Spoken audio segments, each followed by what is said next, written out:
إن الله لا يغير ما بقوم حتى يغيروا ما بأنفسهم وإذا أراد الله بقوم سوءا فلا مرد له وما تحت من دونه من ضال. وقال تبارك وتعالى في موضع آخر إنما يعبد مساجد সেই কাবা ঘরের এক একটা ব্রাঞ্চ হলো তাম পৃথিবীর জমিনে ছড়িয়ে থাকা ছোট্ট ছোট্ট ছোট্ট ছোট্ট মসজিদগুলো। সুতরাং এই মসজিদগুলো সম্পর্কে আল্লাহ রাব্বুল আলামিন স্পষ্ট ঘোষণা দিয়েছেন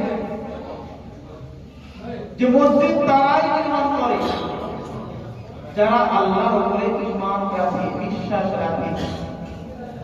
আর শুধু বিশ্বাস রাখে এখানেই ব্যক্ত নয়, যারা পরকালকেও বিশ্বাস রাখে।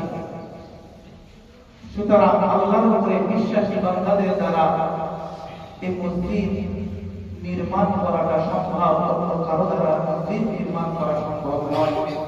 আজকের এই মহিষ্মতা গ্রামে এত সুন্দর কারুকার্য রচিত মসজিদ আমরা দেখতে পাচ্ছি। এটা প্রমাণ বহন করে যে নিশ্চিতভাবে এই মহিষ্মতা গ্রামে ঈমানদার ব্যক্তিদের বসবাস বলে আল্লাহর ঘর সুসজ্জিতভাবে নির্মাণ হয়েছে। বলুন সুবহানাল্লাহ।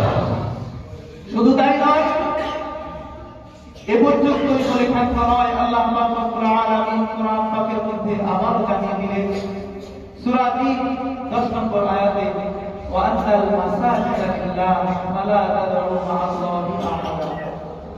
মসজিদ হলো আল্লাহর ঘর, এখানে অন্য কারো কীর্তন করা চলবে না, না কোনো ব্যক্তিত্বের, না কোনো দলীয়, না কোনো স্বার্থের। এজন্যই কথাগুলো বলা, কারণ আমরা অনেক সময় পৃথিবীর জমিনে দেখতে পাই কোন দলীয় স্বার্থ চলে আসে না। প্রিয় নবী সাল্লাল্লাহু আলাইহি ওয়াসাল্লাম মদিনা শরীফে যখন হিজরত করে গিয়েছিলেন, তিনি মসজিদ নির্মাণ করেছিলেন কোন দলের জন্য নয়, কোন ব্যক্তি স্বার্থে নয়।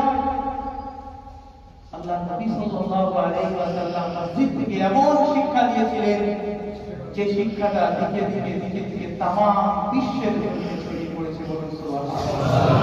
একটাই বার্তা, শান্তির বার্তা। ইসলাম শান্তির ধর্ম, শান্তি নিয়ে আসে। আর এই শান্তিটা ছড়াছড় জায়গা হয়ে গেছে। তবেই তো আমরা সাহাবায়ে কেরামদের জীবনী থেকে জানতে পারি, হযরত বিলাল রাদিয়াল্লাহু তিনি ছিলেন আল্লাহর নবীর সাহাবা।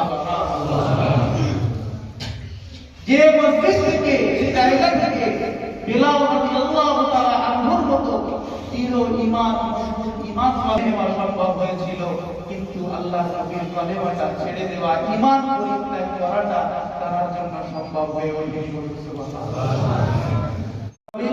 মসজিদ তৈরি হলে প্রথম জুমার দিনে যাব, প্রথম সারিতে গিয়ে দাঁড়াবো, মন ভরে তৃপ্তি সহকারে নামাজ আদায় করব।